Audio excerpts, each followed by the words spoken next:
I just heard on the radio that now there's a 40% chance of rain tonight. So what do you want to do? Go ahead or what? Oh, I definitely think we should. I hate to lose a day. You know, if worse comes to worse, we'll just stick plastic on the roof. Yeah, that's true.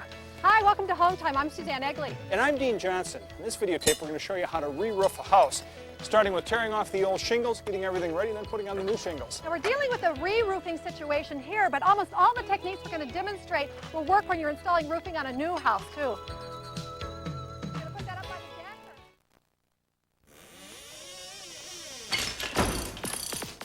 Hometime is made possible by Chevy full-size pickup, the most dependable, longest-lasting full-size pickup on the road.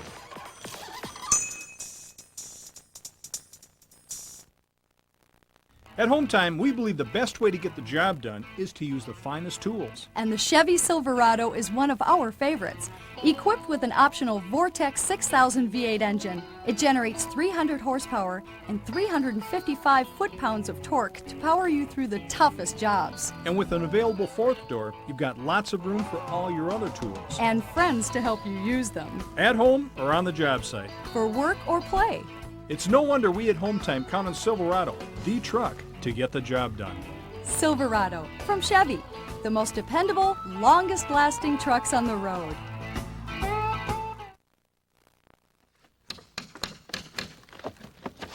Tearing off an old roof, it's not a job that takes a lot of special skill. Your tool selection, well, that's a matter of personal preference. Some people like to use a square-nosed spade, but we prefer pitchforks. Well, basically, you just try to get them under the shingle and pry them up. And it's probably best to work from the top down. Some people will tell you to just pound down any roofing nails that are still sticking out of the decking. We think it's a much better idea to pull them out. It just means there's less chance that they'll work themselves up again over time. There's metal flashing all over the roof, around vents and chimneys in the valleys. And when you're doing a tear-off, not much of this can be saved. Or maybe some flashing around chimneys. But we'll go into a lot of detail on flashing later on in the program. Once the eaves are cleared off, you can apply any new metal drip edges needed. Now, a lot of roofing contractors will skip this part, but we're not going to because it's a pretty easy thing to do and it can really make a difference down the road. Now, what we're using is aluminum, but it is available in galvanized and copper. Now, the point of this drip edge is to allow the water to drip out over the edge of the house, past the fascia. And you just push it right up against the edge of the fascia. It'll also help support that last little bit of shingle that hangs over the edge and keep that from drooping over time. And we'll support it using roofing nails about every 8 or 10 inches or so.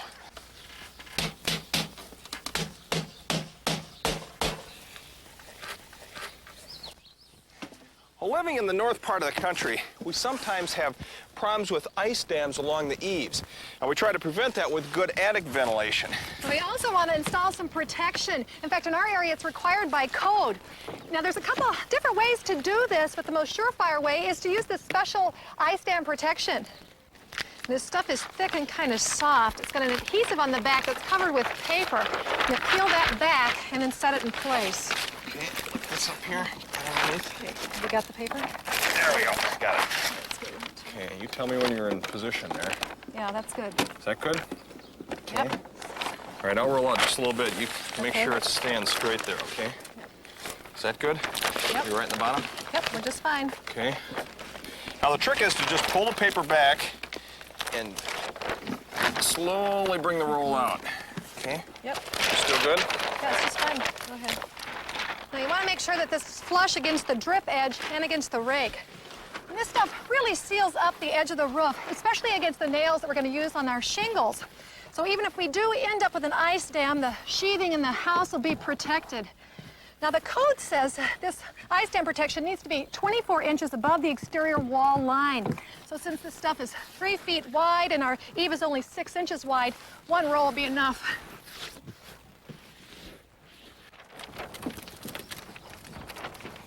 Well, you can also use this stuff as sort of an insurance policy on some of the trickier areas. We're using it here in the valleys where the two roofs meet. Now, this isn't required by code like it is along the eaves. Yeah, this is just a precaution. This material is not cheap. A 33-foot roll of this costs about $40, so it's not something you want to go crazy with. But if you're doing the job yourself, You want to spend a little extra on insurance now instead of spending a lot later on roof repairs. Okay, all right, let me get my 6-inch overlap here. Is that good? Get that all lined up. That should do it right there like that. Okay, I've got the crease in the valley up here. Okay, this looks pretty good here. Should we go ahead then? Yeah, why don't we lay it down? Good. My spot. Okay, I'm all set here.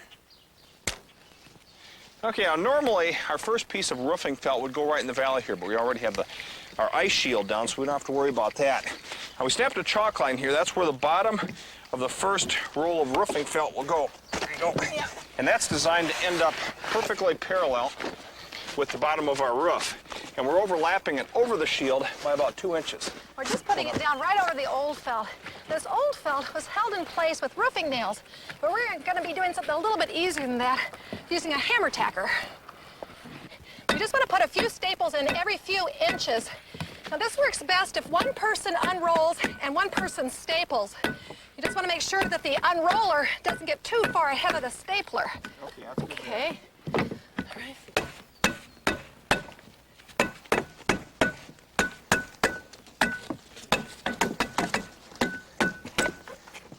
And whenever you run into a valley, we just do a rough cut, and then we go back and trim the tar paper so it lands right in the middle of the valley.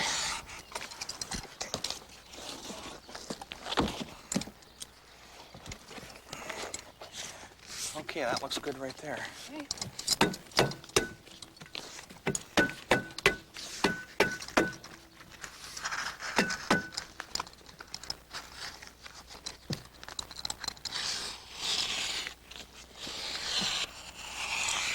If we didn't have an ice barrier under here, we'd leave the felt running a couple of feet long.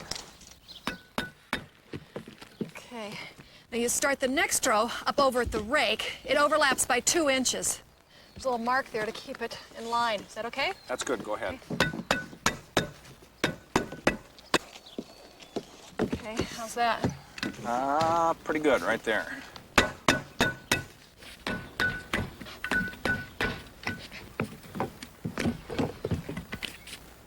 And the last row on this side flops over the ridge. This is kind of important because we don't want to have a seam along the middle here. All right, well, I think I'll go ahead and cut out the felt here along the rake. Okay.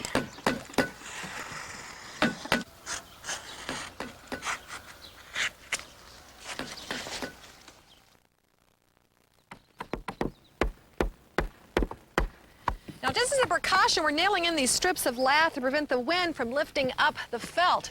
But remember, every nail puts another hole in the felt, so you want to keep them to a minimum. There's just a couple more prep things we want to do on the back here before we move over to the front. One is install this drip edge here along the rakes, and of course get flashing in our valleys.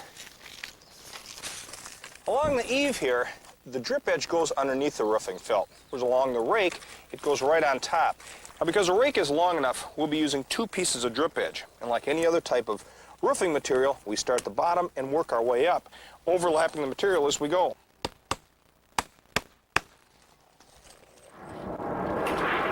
Well, you gonna be able to help me with this in a sec? Yeah, why don't you slide it on down here? Okay.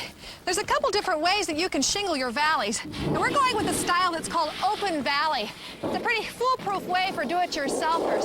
For an open valley, you need to put in this metal flashing. Now, this is called W-shaped valley flashing. It's made out of galvanized steel, and it's really pretty standard issue at most building centers. Now, the reason it has this ridge in the middle is to keep water from flowing down one side of the roof and right up the other side and getting underneath the shingles and felt.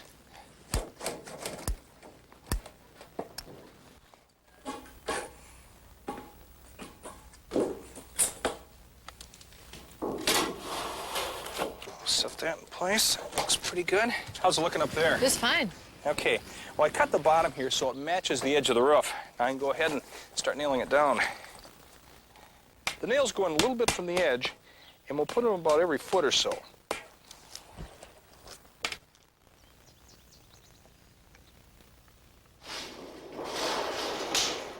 Our valleys in the back here are longer than 10 feet, so we had to run a few pieces of valley flashing. Of course, we installed the lower ones first.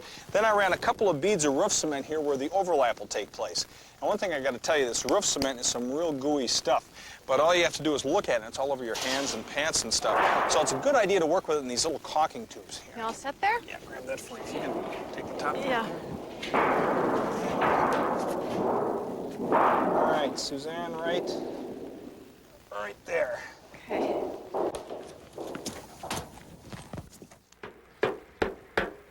At the top here, we've got these two valleys converging on each other.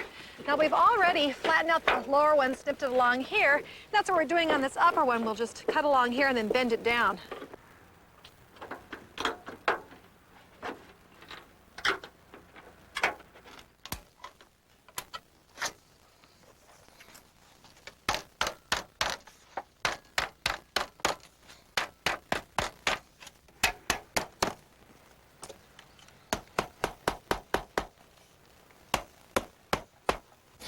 Well, this isn't real pretty, but it definitely will get the job done. And remember, most of this area here will be covered with shingles.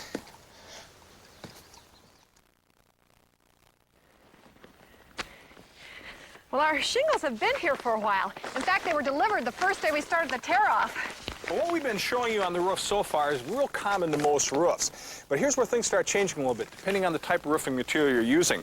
We're going to go with one of the most common types of roofing materials available, 3-tab asphalt shingles. So next thing on the docket, installation techniques. Our roof is 24 squares, which means that the surface area is 2,400 square feet. And whenever you're doing roofing, you always want to talk in terms of squares. And 1 square is 100 square feet. So contractors figure out their bids in terms of square, and materials are sold that way too. So for instance, 1 roll of the ice barrier covers 1 square, a roll of that 15-pound felt will cover 4 squares, and 3 bundles of the shingles cover approximately 100 square feet, or 1 square. Okay, now the first shingles we apply are for the starter. Now you can get a special material for the starter, but what most people will do is take a regular shingle and cut off the tabs. The tabs are the bottom sections of the shingle. And it's easiest to cut from the back of the shingle, since the granules can make your knife go just a little bit crooked. This works much easier.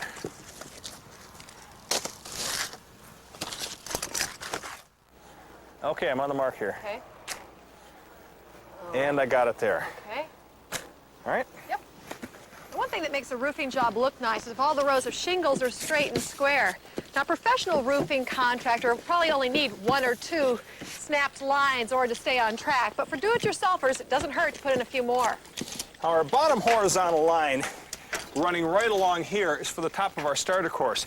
And whenever possible, you want to start on a gable end. And you always want to start at the bottom. Yeah, if I can have a square there, thanks. Now, the first thing we do is cut a little bit off the starter course here so the joint in the starter course doesn't line up with the joint in the first full course of shingles. We've decided to run the shingles 1/4 inch past the rake and 3/8 inch past the eave. That should do it. Once it's positioned, we nail it in place.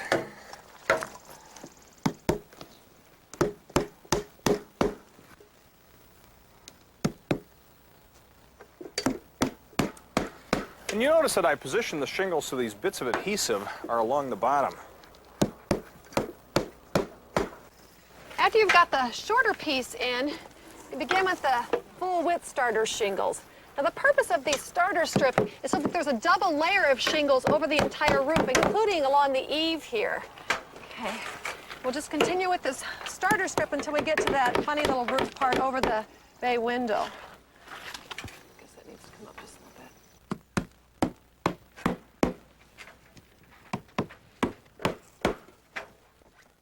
Okay, should I have 34 3/4? Oh, yeah. All right, well, we've done a little measuring here and figured out our math, and as it turns out, if we place our first shingle right up against the edge of our starter course, by the time we get over to the other gable end, there'll be just a little sliver hanging over, which won't look so good. So instead, we'll cut off 1 inch on the first shingle. By the time we get over to the other side, it'll be looking a lot better. So once we determine that, then we snapped our vertical chalk lines, and these chalk lines we'll use to align the first shingle in each one of our rows as we go up. Let me get back. Okay, yeah. Now, this is the one that we've taken 1 inch off of the left side. So if we've done everything right, when I put this up against the right chalk line, it should run over about 1/4 of an inch. Well, that feels good to me, but why don't you go ahead and check it too. Now, it pays to be careful on these first few shingles because they're going to set the pattern for this whole front section. I think that looks good. Well, normally we place the nail about 5/8 of an inch up from the cutout, but over here where we cut off the shingle, we'll place it about 2 inches in from the edge. Now we're going to put down the first shingle for the second course right away, and you're going to start seeing what's called a 6-inch offset. Now basically you have to stagger your shingles because you don't want the cutouts to be lined up right over each other row after row. And since the cutouts are 12 inches wide, if you offset them by 6 inches, then the cutout above will land right in between the two cutouts on the row below it. You've got all this that's left over, but Dean's going to trim that off for me. Got that done? There you go, 7 inches off. Great, thanks. Now because we took 1 inch off the first course, we'll end up taking 7 inches off the second course. Okay, so 1 inch off this one then, right? Right. Now this second vertical chalk line is 6 inches to the left of this first one. I'll be using it to help me align this course. It'll help me with the side to side, but for the vertical alignment, just make sure that the bottom of the shingle is right at the top of the cutout of the row below it. Okay, this looks like it's ready to nail.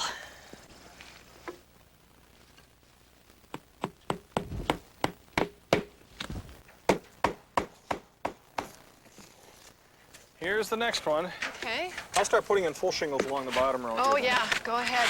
We'll just continue this on up until I end up with a 5-inch piece of shingle. That'll be at the 6th course, and with the 7th course, we'll be ready to start with a full shingle again.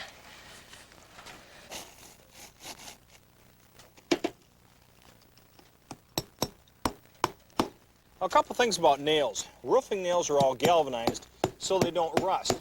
And they're usually about an inch long. The one on the edges here going about an inch.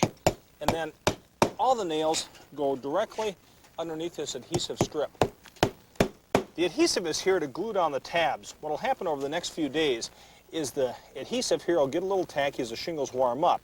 And then over time it will bond with the tabs here so they won't lift up during a storm. Now that we're up to the 4th course, the first shingle's getting kind of skimpy. This one's 17 inches, so when you try and position it, it's just a little short. So what I'm going to do is put in the first full shingle that goes right next to it. It's easy to position that one using the row before, and then this little piece will go right in. You pretty well have the pattern laid out there, right? Yeah, it's going good. I think I'll grab the compressor and nail it, then we can really start moving. All right? Okay, and I'll just start these next 2 courses. Okay, all right.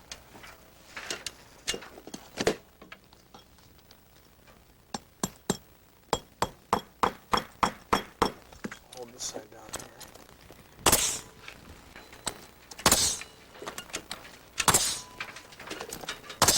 Okay, I'm going to go ahead and put these Okay. roof jacks in.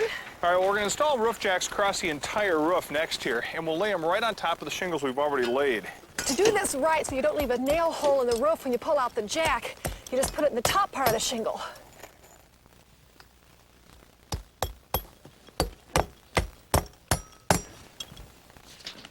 Okay, I've got it there. Okay, it's 10 feet, 6.5 inches. All right, well, we're only off a quarter. That's not too bad. Well, one thing you have to watch as you're coming up the roof is to keep your top row of shingles running parallel to the peak. For whatever reason, be it a smaller bundle of shingles, or if you're just not being real careful about how you lay them out, the top row may start to snake up and down across the roof. So to just double check this, measure down from the peak to the top row, and if you see any adjustments that have to be made, just make those over the next upcoming rows. Yeah, but it's the side-to-side alignment that really matters. If these cutouts aren't lined up going up the roof, boy, that really sticks out. So some people will snap an additional vertical chalk line further down the roof, or else you can get down at the bottom and sight up to the top and make sure that your cutouts are straight that way. See, I'm going to run down and grab a couple more bundles, all right? Okay, I'll get rid of these roof jacks. All right.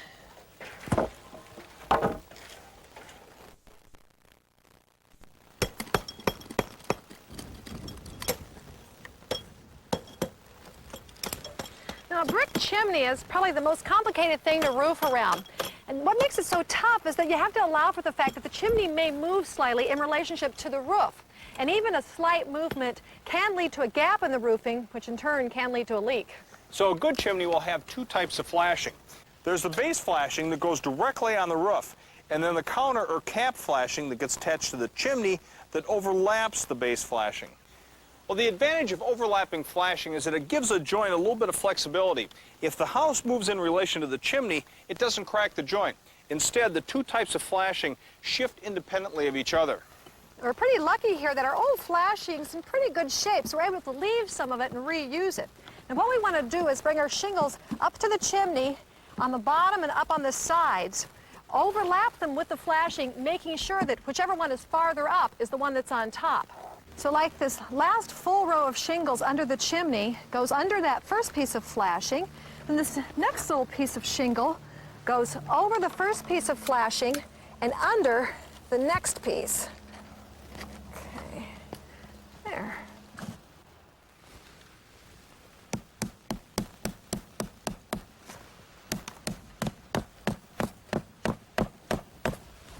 Now on a chimney, it's nice to squirt a little roof cement to help seal the joint. And you just need to make sure that the nails always go where they'll be covered up with the next layer, whether it's flashing or shingles.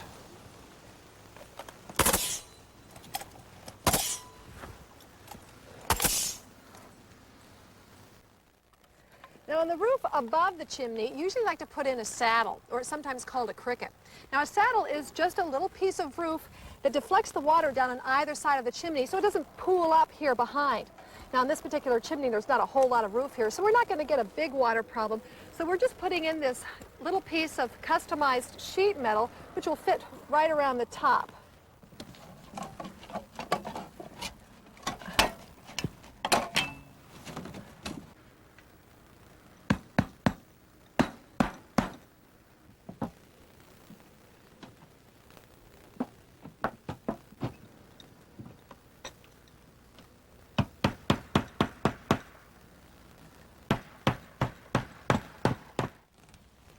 You on the mark down there? Yep.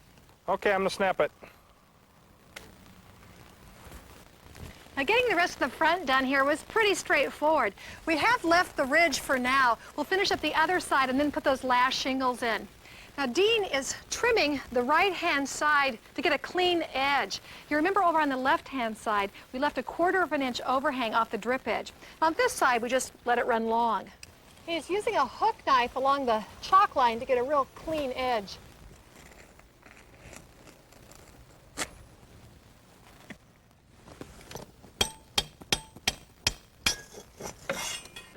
With everything done here in front, we're taking out the rest of our roof jacks. Now you just tap these up a little bit on the bottom and they slide right out. Now we don't want to pull out the nails. You just lift up the tab. Now you got to be careful not to break the shingle, especially if it's cold, and pound down the nails. The shingle flaps down, covers the heads.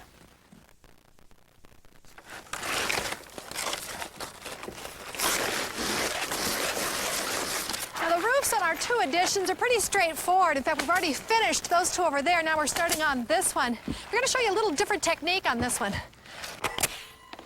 On the back here, we're using a method for laying up the shingles that 99% of professional roofers do. It's called racking. Now instead of doing what we did up front, which was basically stepping back the first 6 rows of shingles and then working across the entire roof, here we're going up vertically. To do this, they alternate how the shingles are offset, back and forth like this, from row to row. And they leave out a nail on the side of the shingle. So the next step we'll do is bring in our next shingle, line that up in the row below by lifting up this tab, and then we'll place a nail on this shingle and nail down the top nail right there.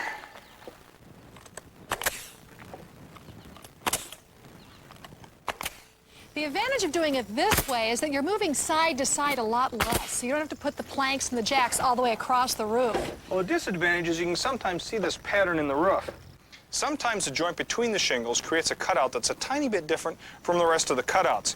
And when these are lined up directly above each other, row after row, it can really stand out. The way we did it up front, the joints were staggered much further apart.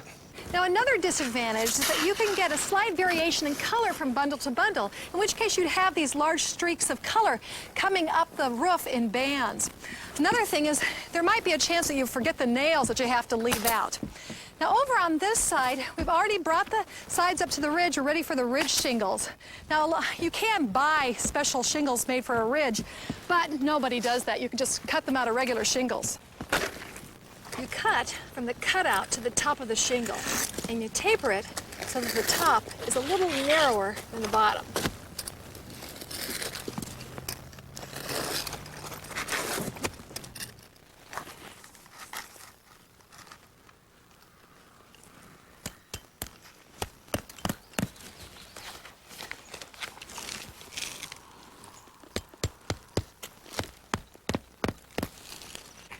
It's a good idea to snap a chalk line to help line up the ridge shingles.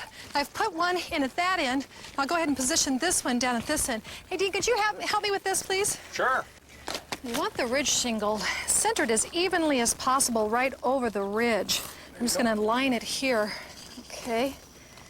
All right, now you can see here how we've had our shingles run up this side and they flop over. That way, by the time we finish putting up all our ridge shingles, we'll have 2 layers, which will be good.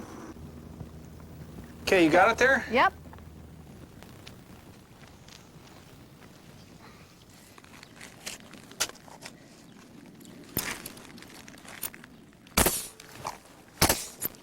The way you position these ridge shingles is to line one side up with the chalk line. Then to get your 5-inch exposure, take the next shingle and place it right where that tapered section begins, where your cutout would have been. You want to put your nail just below the adhesive strip. Oh, you do need to use a longer nail because you're going through just a little bit more roofing. That's how you shingle the ridges on a gable roof. But what about a hip roof? Well, it's not a lot different. But Rob at Hartl and I did shingle a hip roof over a small addition on one of our other projects. So let's talk a little bit about that. The basic technique is to work first along one side of the hip and let the shingles run wild right over the hip ridge. Once the first side is done, you can snap a chalk line along the top of the shingles flopped over the ridge. Then you cut the shingles along the line to give you a nice straight edge. It also clears off the other side of the ridge so you can finish shingling up to the ridge from that direction and trim off the wild ends the same way. After finishing both sides, you can then snap another chalk line to help position the hip ridge shingles, which can also be cut from 3-tab shingles as we showed you earlier. You nail those in over the hip the same way as well, starting at the bottom, nailing above the exposure line, and covering the nail heads with the next shingle. Well, we left the last couple shingles off our ridge here so that we can weave those into the shingles coming up on the main roof once we go about roofing this. Well, the next thing we want to do is cut off the excess here in the valley. We'll measure over 2 inches from the center of the valley for a total gap up here on the top of 4 inches. You want the gap to get wider as you move down the valley. It should get 1/8 of an inch wider for every foot that the valley is long. That makes our gap down here 7 inches wider, 3.5 inches on either side of the center of the valley. Thanks. The hotter the shingles get, the tougher it is to cut them. They're getting pretty warm today. It makes them a little bit softer. Actually, they're a lot easier to cut if they're cooler and stiffer and aren't all stuck together.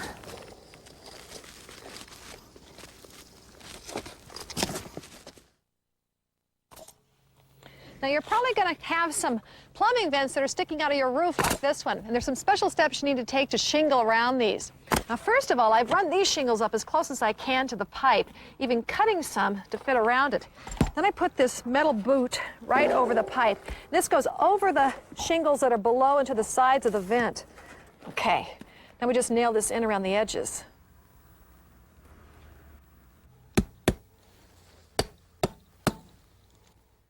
Now this next row of shingles will go above the plumbing boot. I've already cut out this row here so it'll fit right on the top. In position there? Yep. Are we lined up? Mm-hmm.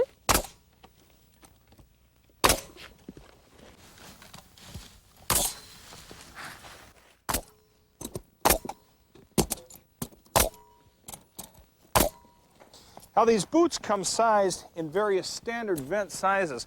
It has a little top here that slides right over the base. There's this metal that we just bend over on the top here. It's just a real soft lead. And we have a clamp over here on the side. We tighten down, just hold everything good and tight. Now anytime you've got exposed nails, you should cover those with a little dab of exterior caulk.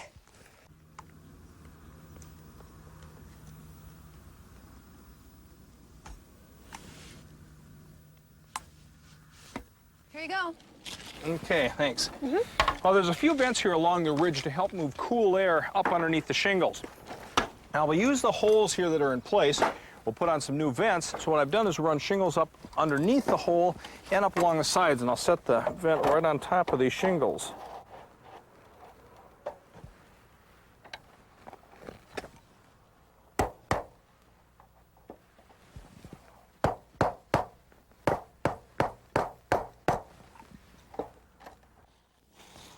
Well, I've cut the shingles here to fit around the top of the vent.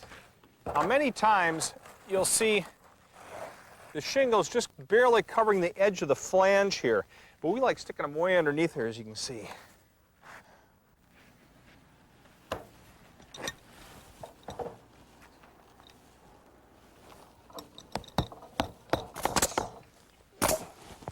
Now, over the breezeway and garage here, we just have one layer of shingles. So rather than tearing these up, instead we'll just re-shingle right over the top of them. And by doing this, we're able to skip a couple of preparation steps. We don't have to lay down any roofing felt, and we can skip the ice and water barrier.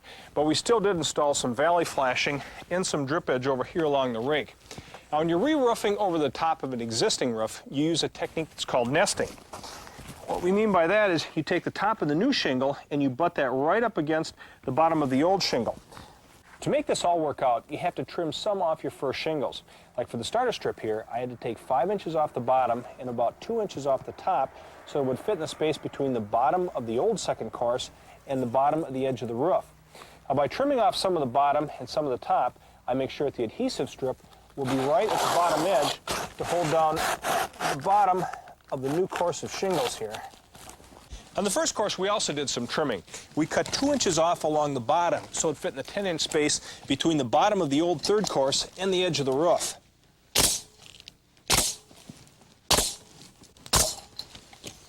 The second new course is a first row you don't have to trim. For this shingle over, we use longer nails, 1.25 inches or 1.5 inches, to make sure we get through both layers of shingles and into the wood sheathing. Well, you can see that by using this technique, you always have a nice flat area to lay down your shingles on top of. Otherwise, you'd see little ridges underneath, and that's called telegraphing. Of course, this only works with shingles the exact same size and exposure of the existing shingles on the roof. Well, that's looking good. So that first course is the only one that doesn't have a 5-inch exposure? Yeah, it's only about 3 inches, but you'll never see that from the ground anyway. You're just going to go with the 2 chalk lines, huh? Well, I'm using these little slits, too, for doing some of the alignment. Sure. And most Sure, 3-tab shingles will have slits that land right in the middle of each tab.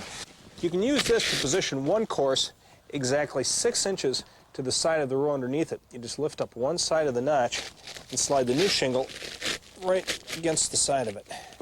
Now this way, this shingle should be exactly 6 inches to the left of this shingle. In fact, this is the way most professional roofers will do it, rather than snapping a bunch of vertical chalk lines.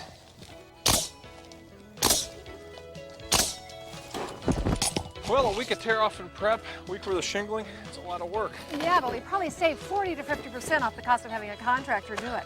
For our next project, let's stay on the ground. I'm all for that. For Hometime, I'm Dean Johnson. And I'm Suzanne Egley. Thanks for watching.